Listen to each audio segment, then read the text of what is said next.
Video के main हिस्से में सीधा पहुंचने के लिए वीडियो आप सीधा 1 मिनट स्किप करके भी शुरू कर सकते हैं। दोस्तों, आपको पता होगा अभी अभी 2 दिन पहले एक न्यूज़ आई थी कि T20 वर्ल्ड कप पोस्टपोन हो गया है और उसके बाद एक न्यूज़ कंफर्म हुई कि आईपीएल 2020 है जो अप्रैल मार्च में होने वाला था, अब वो होगा यूएई में। उसका शेड्यूल भी अनाउंस होगा जल्दी। आईपीएल सितंबर से लेकर नवंबर में होगा, ये पक्की खबर है।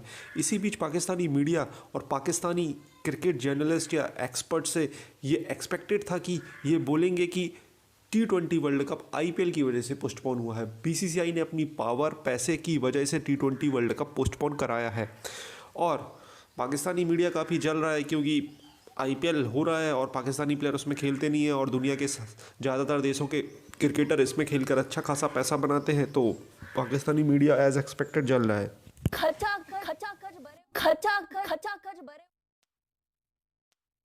T20 वर्ल्ड कप के साथ जुड़ा हुआ है आईपीएल। ये दोनों का आपस में लिंक क्या बन रहा है? एक बड़ा इंपॉर्टेंट टॉपिक, एक ब्रेक के बाद इस पर बात करते हैं। इंडियन प्रीमियर लीग यानी आईपीएल 2020 भारत के बजाय मुत्तहिदा अरब अमारात में मुनक़द कराने का फैसला किया गया है।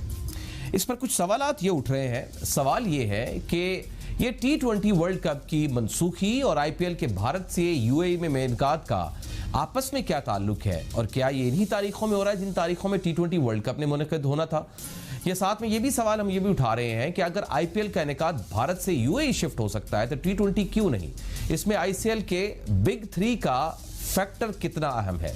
इस पर हमने बात करनी है और इस पर बात करने के लिए हमारे साथ मौजूद होंगे क्रिकेटर एक्सपर्ट मिर्जा इकबाल बेग साहब। कुछ देर के बाद हमारे साथ ज्वाइन कर लेंगे। ये बहुत एक इंपॉर्टेंट मामला बन रहा है कि एक ऐसे वक्त में कि जब T20 मुनक़द होना था उसी के वक्त आईपीएल जो है वो भारत में भी मनसूख होना था, लेकिन वो उसके बाद मनसूख हुआ, लेकिन वो दुबई शिफ्ट हो जाता है, यूएई में शिफ्ट हो जाता है। लेकिन साथ ही दूसरी तरफ हम ये देखते हैं कि T20 वर्ल्ड कप भी कैंसिल कर दिया जाता है। तो इन दोनों का आपस में क्या कोई टाइमिंग है? इसका कोई मामला आपस में जुड़ते हैं? इसके लिए बात करते हैं क्रिकेट एक्सपर्ट मिर्जा इकबाल बेग साहब हमारे साथ जुड़े हैं। बेग साहब, बहुत बहुत शुक्रिया सर आपके वक्त का।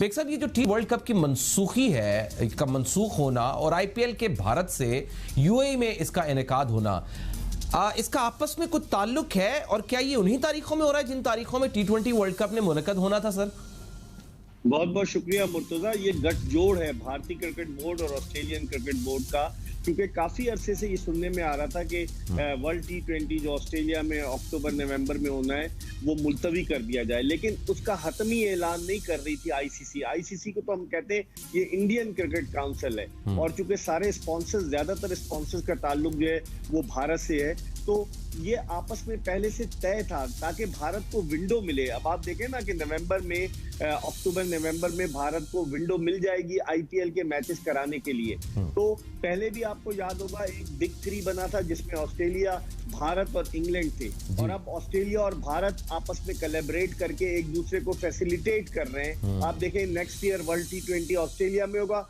उसके अगले साल भारत में होगा। मैं ये समझता हूं कि भारतीय क्रिकेट बोर्ड जो है वो डोमिनेट कर रहा है इंटरनेशनल क्रिकेट काउंसिल को। जो मनोज सोहानी है, जो चीफ एग्जीक्यूटिव है इंडियन आईसीसी के, इंटरनेशनल क्रिकेट काउंसिल के, वो इंडियन है। शशांक मनोहर चेयरमैन चले गए, वो भी इंडियन है, और बहुत ज्यादा लोग इंडियन जो है वो आईसीसी में अपना इन्फ्लुएंस रखते हैं। तो लगता यही है कि भारत को अकोमोडेट करने के लिए आईसीसी ने ये सारा ड्रामा रचाया ताकि भारत की आईपीएल, क्योंकि 400 करोड़ भारतीय रुपए का नुकसान होता अगर आईपीएल नहीं होती भारतीय क्रिकेट बोर्ड को, तो उसको अकोमोडेट करने के लिए इस तरह का ये गिमिक किया गया है। और सारी दुनिया जो है वो इस पे यकीनन हैरान है कि ये दो ममालिक का आपस का जो है वो गठजोड़ है। लेकिन इसमें तो पीएसएल के लिए भी फिर एक रोशन इम्कान बन जाएगा कि वो पाकिस्तान की बजाय फिर यूएई में उसका इनेकाद हो जाए। क्या उस पर भी कोई इफेक्ट हो सकता है सर? देखिए, पीएसएल के लिए तो पाकिस्तान क्रिकेट बोर्ड पहले एक वाज़ेह मौक़िफ़ मुर्तज़ा इख्तियार कर चुका है कि बकिया 4 मैचेस हम यहाँ कराएंगे, और पाकिस्तान क्रिकेट बोर्ड के और मुत्तहिदा अरब अमारात के क्रिकेट बोर्ड के ताल्लुकात इतने अच्छे नहीं है।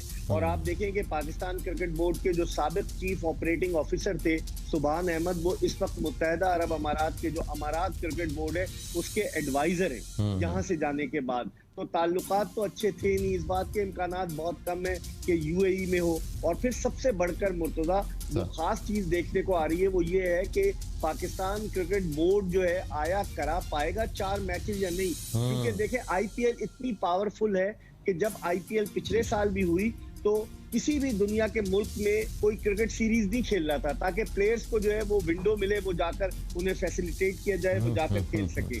तो इस दफा भी जब आईपीएल हो रही होगी, फर्ज कीजिए नवंबर में भी, तो क्या दूसरे ममालिक के क्रिकेटर जो 4 मैचेस हमारे यहाँ होने वो आकर यहाँ खेलेंगे?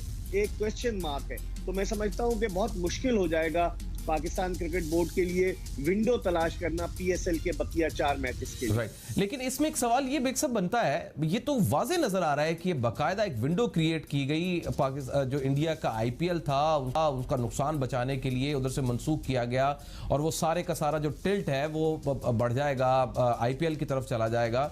सवाल ये भी उठता है कि अगर आईपीएल का इनेकाद भारत से यूएई शिफ्ट हो सकता है तो टी20 क्यों नहीं हो सकता था? और इस मामले में आईसीसी के जो बिग 3 है उसका फैक्टर कितना अहम है?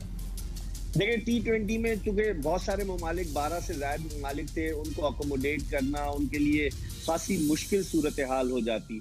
आईपीएल में तो ये कि टीमें हैं, टीमों को तो आप रख सकते हैं। तो मैं समझता हूँ कि टी20 वर्ल्ड कप यूएई में कराना खासा मुश्किल काम था, शायद इसीलिए उन्होंने जो है वो टी20 को पोस्टपोन करने में ज्यादा आफियत जानी है। सही है, सही है। अच्छा सर, जब टी20 मनसूख हुआ है इसका क्या नुकसान हो सकता है, या कुछ नहीं हुआ, कोई इसका ज्यादा नुकसान नहीं हुआ? देखें ऑस्ट्रेलियन क्रिकेट बोर्ड को माली नुकसान तो है, क्योंकि ऑस्ट्रेलियन क्रिकेट बोर्ड तवक्को कर रहा था। अब आप देखें कि ऑस्ट्रेलियन क्रिकेट बोर्ड ने अपने असिस्टेंट कोच ग्रैम हिक को जो है वो निकाल दिया, वहां उन्होंने जो है वो सैलरीज को कट डाउन किया है। उनको फाइनेंशियल क्रंच में तो है ऑस्ट्रेलियन क्रिकेट बोर्ड, लेकिन क्योंकि यहाँ पर मजबूरी थी, भारत ने उसको यकीन दहानी कराई है कि अगले साल वो कराएगा, स्पॉन्सर्स उसे मिलेंगे। तो ऑस्ट्रेलियन क्रिकेट बोर्ड को आर्जी तौर पर मुर्तजा मैं समझता हूँ थोड़ा सा धचका लगेगा, लेकिन आप देखिए ये मिली भगत है, ये गठजोड़ है। मुझे लगता है कि आज ना आगे जाकर यकीनन जो है दोनों बोर्ड के कुछ न कुछ मामला मंजर आम पर आएंगे। ऑलराइट, बहुत बहुत शुक्रिया sir, thank you very much. हमेशा आप हमारे लिए रहनुमाई करते हैं और वक्त निकालते हैं। शुक्र है सर हम आपके।